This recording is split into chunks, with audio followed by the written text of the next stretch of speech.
সাধারণ গোসল করার পর নামাজ পড়ার জন্য আবার উজু করার প্রয়োজন আছে কিনা?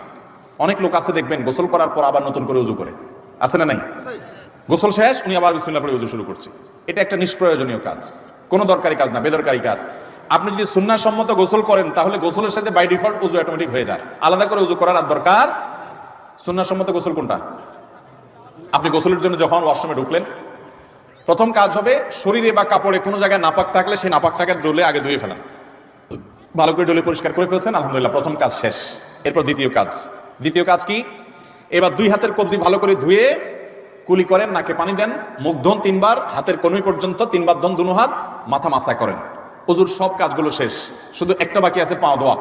পা ধোয়াটা থাকুক বাকি। এবার আপনি মাথায়, কাঁধে, শরীরে পানি ঢেলে গোসল করেন। ওয়াশরুম থেকে বের হওয়ার সময় 2 পা একেবারে ইয়া পর্যন্ত, টাকনু পর্যন্ত ধুয়ে এরপর আপনি বের হয়ে চলে যান। তাহলে ওযু এবং গোসল একসাথে হয়ে গেছে, আলাদা ওযু করার দরকার নাই।